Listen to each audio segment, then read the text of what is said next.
Hey everybody, welcome back to another episode of Mr. Fincham's Fireside Follow-Alongs, and today we're going to be getting into a new book, Explorers of North America.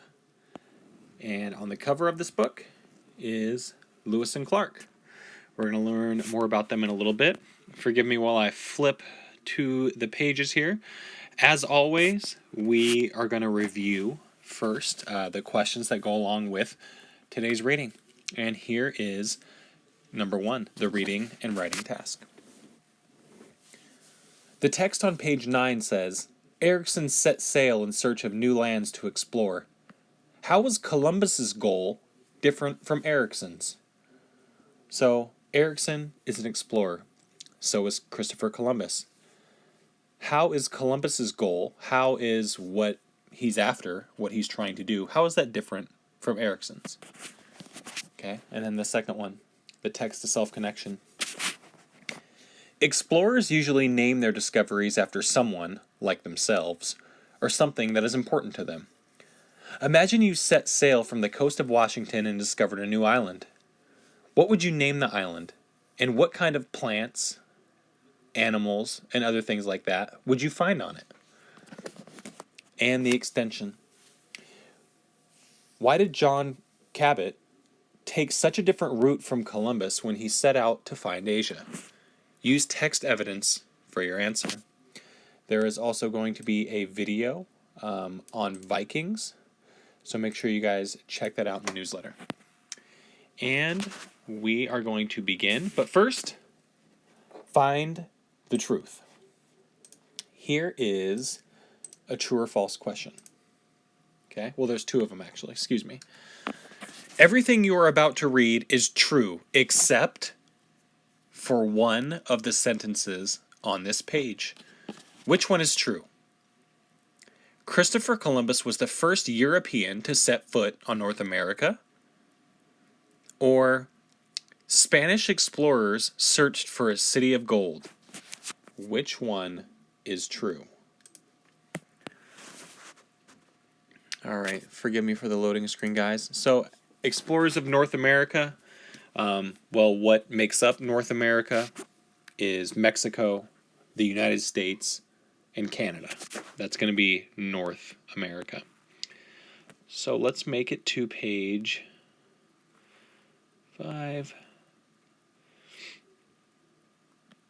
Sorry, my loading thing is taking a little bit longer here than normal. Here we go. So we're going to start off on page 6. This painting shows Christopher Columbus leaving Palos, Spain in 1492. Columbus sailed across the Atlantic hoping to find a trade route to Asia. His 3 ships were called the Nina, the Pinta, and the Santa Maria. So here is a famous painting of Christopher Columbus. Kind of cool, right? Okay, let's go to the next page. Chapter 1. Europeans explore the Americas. It took Columbus 70 days to cross about 4,000 miles of the Atlantic Ocean. Every October, Americans gather for parades to honor one of the world's most famous explorers. His name is Christopher Columbus. Some people think Columbus was the first European explorer to reach the Americas. But another explorer beat him by about 500 years. The Vikings are here. So as most of you know, we have Columbus Day, right? And for a long time, we kind of said, okay, this is the person who discovered America. Well, that's not exactly accurate for 2 reasons. Number 1 is, and we talked about this in previous books, how can you discover something when somebody's already living there, right? The Native Americans were already here. So did he discover it? Not really. He discovered it for his people, right? For the Europeans. But he didn't discover it outright. And the second reason is because of somebody named Leif Erikson. So, the Vikings are here. Leif Erikson was born in Iceland in the year 970. His family later moved to Greenland. There, he heard stories about unexplored lands to the west. Erikson was a Viking. The Vikings were people from northern Europe who were famous for their sailing skills. So Vikings were famous for their ability to sail. Here's a little caption down here. Erikson took the safest route he could. He stuck to the coast and then crossed the ocean at its narrowest point. So here's his route from Greenland. Goes all the way up here, and he's riding right along the coastline. So he didn't really go out into much open water. Now we're going to go on to page 9. Here's another picture. This illustration shows Lell Erikson on his voyage to Canada. He took with him a crew of 34 Viking men. So there is the men on their boat headed to Canada, which is part of North America. Notice their shields, right? He has a sword. First paragraph. Erikson set sail in search of new lands to explore. He landed on the coast of what is now Canada in about the year 1000. Erikson named the area Vinland. He built a settlement there. The settlement lasted only a few years. Native Americans had long lived in the area. The Vikings may have left after fighting with the Native Americans. So a lot of historians think that, okay, they get there. They land in Canada. Who do they meet? The Native Americans. And they begin fighting. So the Vikings are just like, look, this isn't worth it. We just need to head back. It's too much trouble. We want to explore. We want to find stuff. We don't want to engage in an all-out war, right? And the Native Americans, they're defending their land. They live there. So when these people show up on their shores and they're trying to use all their supplies, take their gold, things like that, of course they're going to defend themselves, right? All right, so now we're going to go to page 10. Chapter 2, a trade route to Asia.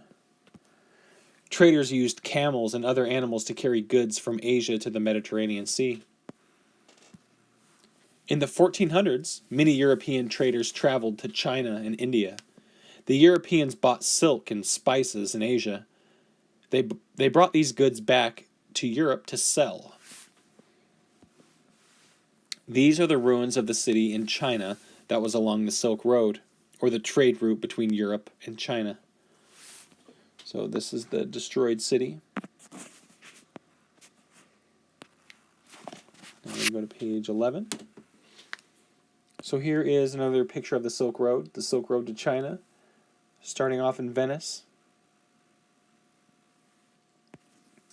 The trade route to China was called the Silk Road. Traders faced many dangers, such as blazing hot deserts, bandits, and wars. European traders had to travel over land to reach Asia. The trip was thousands of miles long and could take years. They had to cross mountains and deserts. The traders wanted to find a sea route to China. This would make the journey much faster and less expensive. The explorer who discovered this route would become famous and wealthy. So that's the whole reason, well, not the whole reason, but that's a big part of the reason why they wanted to find another way to get to China through the sea. Because taking this route is dangerous, and it takes a really long time. So if they could simply sail to the coast of China, they would rather do that, right? But no one had discovered that route yet. Page 12. We found Asia, or have we? China lies to the east of Europe, so most European explorers looked east for a sea route. An Italian explorer named Christopher Columbus had a different idea. He wanted to sail west to reach Asia. Many people thought he was crazy. Sailing trips were expensive. Columbus needed to find someone to pay for his trip. King Ferdinand II and Queen Isabella of Spain agreed to give Columbus money. They also gave him 3 ships, the Nina, the Pinta, and the Santa Maria. Here's an image here. Here, King Ferdinand II and Queen Isabella promised Columbus money for his voyage. So the king is offering to give him money to find this route. He figures, hey, if I pay Columbus and Columbus finds the route, it's going to save me money in the long run because then I could just sail to China, which is cheaper rather than continuing to send people over and over and over again on the Silk Road, right? Now we're going to go to page 13. Christopher Columbus's route. So here he takes off from Europe, kind of hugs the coast of Africa here, and then goes all the way across. And remember, they don't know this continent is here. They don't know North America is a thing. So Christopher Columbus imagines that he can keep going this way on the water and he's going to run into China. So or India or something over in that region. So when he lands here, he doesn't know that he's in Cuba. He doesn't know that he's near North America. Because they don't know that's there yet. On August 3rd, 1492, Columbus and his crew set sail. On October 12th, they reached land. Columbus thought he had reached Asia. He sailed back to Spain with the good news. Of course, Columbus did not really sail to Asia. What he found was an island in what is now the Bahamas. The Bahamas is a group of islands near North America. The islands were part of what Europeans began to call the New World. Remember, it's a new world because it's new to them. They didn't know what was there. So page 14. Trying to get to Asia again. John Cabot also tried to sail west to find a route to Asia. He thought he could find a shorter route if he headed further to the north than other explorers. Cabot set sail from England in 1497. Like Columbus, he reached land he believed was in Asia. It was really Newfoundland, which is now part of Canada. Cabot and his crew began a second journey in 1498. They were never heard from again. Exploring was dangerous. Storms sank ships. Ships got lost because of navigation errors. Sailors ran out of supplies and starved. What happened to Cabot and his crew? No one knows. In 1997, this replica of John Cabot's ship sailed to Newfoundland 500 years after the original voyage. So, other people are trying to look for Asia too, right? John Cabot, he sails and never heard from again. Disappears. And no one knows what happened to him.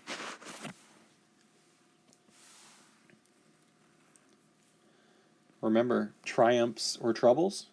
Well, exploring is dangerous, as we learned from that book, right? So it shouldn't really be that much of a surprise that some people didn't make it back, including poor John Cabot. So, page 15. What is in a name? Columbus thought he had sailed to Asia. Who figured out he was wrong? It was an Italian explorer named Amerigo Vespucci. Vespucci explored the southwest coast of South America in 1501. The land was bigger than anyone thought. Vespucci was convinced that the land was not Asia. Instead, it was a new world. A German map maker read about Vespucci's discovery. He made a map of the new lands. He called it America in Vespucci's honor. Obviously, the name stuck. Before he became an explorer, Amerigo Vespucci liked to collect maps. So, that is how America got its name, was this gentleman. Amerigo. Now we're going to page 16.